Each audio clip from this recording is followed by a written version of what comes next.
Waiters, what Valentine Day disasters have you witnessed? Nothing too scandalous, but I'd say happy Valentine's Day pretty much to any couple that sat at my tables. Occasionally one of them would say something like we're not dating. Some of the times, the other person would give a look that pretty much confirmed that they both had very different interpretations of what was going on. There's an episode of 30 Rock where they mention that going to IKEA is a big stress test in relationships. That has nothing on going to a restaurant on the busiest days of the year, particularly Mother's Day, and Valentine's, especially when it's on the weekend. I'd say 99% of the disasters I've seen have just been normal run-of-the-mill issues where couples realize they have different levels of patience, and one person undoubtedly gets aggravated with the packed restaurant, and their time is ruined. Not really a disaster, but this guy came in and said he was waiting for his date. He stayed for 5 hours waiting and she never showed. He eventually ordered for himself and asked that I remove the other glass of water from the table. He said it was their first date. When do the waiters/waitresses have their Valentine's night out? Couples who are close to the spring breakup trying to save everything on one meaningless holiday dinner. You see at least one every year. Now no one will know why this got so many upvotes. I was a waitress many moons ago, and two couples spring to mind. The first were an older couple who were dressed nicely. They were polite and cordial to me, but not overly enthusiastic or friendly. They were at the table for a little over an hour and a half, and we didn't see them say one word to each other during that time. Every time I went over to their table, the atmosphere felt like I'd walked straight into an argument, but they weren't speaking, or looking at each other or anything. It very quickly became awkward as fuck. The second couple was meant to be having a proposal dinner. The guy had rung to book a table, and had let us know he was going to propose during dessert. He'd given the ring to kitchen staff so we could bring it out with the cake, and he'd got some balloons and streamers too. Anyway, he walks in a couple of steps behind his partner. Everyone has big grins for them both, but he grits his teeth and shakes his head, surreptitiously dragging his finger across his throat pantomime style. Great. Oh, and lucky me, they're seated in my section. It's obvious she was bloody furious with him about something. She spends the first half of the meal seething quietly, and the second having a constant pop at him. While she was in the loo, the manager made me double check he didn't want us to bring the ring out or anything. Fuck, no, was his response. I felt really bad for him. She really was mean. I saw a couple have a full-blown argument in the middle of the restaurant. The woman stood up, took her ring off, threw it at him and walked out. The man continued his meal, had dessert and then paid the bill, left a pretty big tip for the inconvenience and left. I was the disaster. I was a new server. And horrible. I dumped an entire tray on the floor. My bad. Edit, I'm loving all the servers sharing their stories. For everyone still in the business, may the odds be ever in your favor for Valentine's Day. May your customers tip well and not be assholes. It wasn't disastrous for the couple as much as it was the restaurant. I used to work at a small southeastern franchise restaurant. It wasn't anything you could mistake for upscale. We had someone call in and ask if we could fry the ring he was planning to propose with in a hush puppy. Extremely weird request, but we said sure.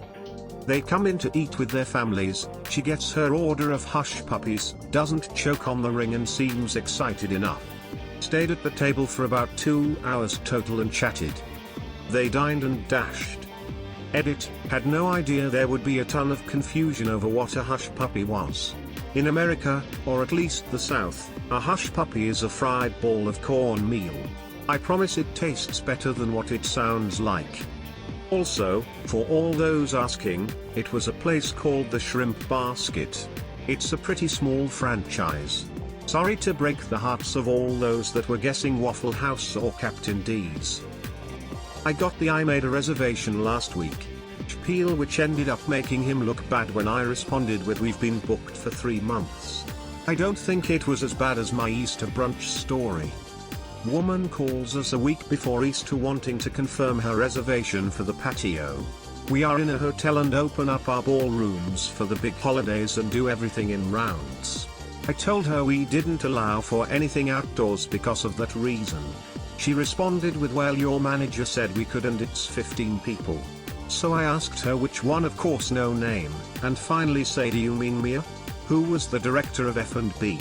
She says yes. Of course. So I hand the phone to her and she shuts it down real fast. The woman throws a huge fit, gives us some sob story as to why she needs the reservation, and we still tell her we will call her if we have any cancellations. The woman still shows up the day of, says it's confirmed. We try to squeeze her in but her 15 is now 25.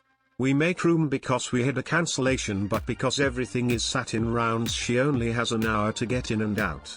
Half her party isn't there and we ended up having to kick them out before everyone could eat. She was livid, but we explained that because she had no reservation we don't owe anything to her. This is a $50 per person brunch with bottomless mimosas and fucking king crab legs. It's not a cheap experience. She walks out without tipping. It was a disaster. Not a total disaster, but still not good. Had a table of 2 people, probably in their mid-40s last year. Took 45 minutes for this couple to get their entrees due to our kitchen being way too slammed. When they were dropped at the table, they immediately asked for to-go boxes because they told their babysitter they'd be home by a certain time. I overheard the wife say, well, I guess this is why we don't celebrate Valentine's Day. The worst part was that they weren't angry, just very sad. My personal feelings about dining out on Valentine's Day aside, I felt so horrible that this couple clearly had put in an effort to have a nice night with each other only to have it go that way. We comped their meals, BTW. Edit to clear up some timing issues. I should have added more context to this the first time but wanted to keep it simple. They made a reservation but unfortunately got seated about 10 minutes late. They ordered a round of drinks while looking over the menu, then a salad course, and then entrees. So at the point their entrees arrived they had already been in the restaurant for close to an hour and a half. Someone showing up for a date and you both realize about 30 minutes in she ain't coming. Drinks on me, buddy. Somewhat related, I'm an RN and previously worked in a jail. We offered free STD testing and treatment. Had one guy get the news that he was positive for gonorrhea and chlamydia on Valentine's. How's that for a V-Day? Fortunately he had a good sense of humor about it. For the unaware, these are both fairly treatable diseases.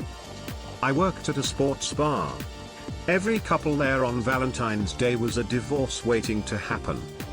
Was a server at a popular seafood chain that isn't very fancy, but when you live in a town like the one I worked in, that sort of place is the nicest place to go for Valentine's Day. Well, the night was incredibly busy when a couple came in. They were upset after waiting 45 minutes for a table, and they were complaining quite a lot. The woman was decked out in a super nice dress and faux fur coat that was actually very realistic. Well, she was sat and served her frozen drink. She goes to lift the glass to her mouth, and inexplicably, the bottom of the cup simply breaks and the drink is spilled all over her dress and nice coat. Was unfortunate. Edit, to everyone asking about the restaurant, yes, it's the place y'all think it is. Lobster, Red Lobster is a wild place. A nice lady brought her kid in for dinner. Got seated at a table next to her husband and his mistress. Just wait till Saturday and this question again. The comments will be even more gold. It was like a movie. I was bartending at an Italian restaurant, not a fancy one, but still, and it's pretty much full of Valentine's dates. A guy walks in and sits at the bar by himself, looking pretty down. He asked for a whiskey, so I poured it, told him it was on the house because he looked like he needed it. He proceeds to tell me his story. And #X200B. He had come to the city to surprise his girlfriend for Valentine's, about a 5 hour bus trip between cities, and he sure surprised her. She was in her dorm room fucking one of his friends from high school. He didn't know what to do, so he just walked into the first place that sold alcohol. I spilled as much whiskey as he wanted and watched the Raptors with him. Never saw him again. It's cliché, but it happened. Edit, watch the Raptors isn't a euphemism. We watched the basketball game.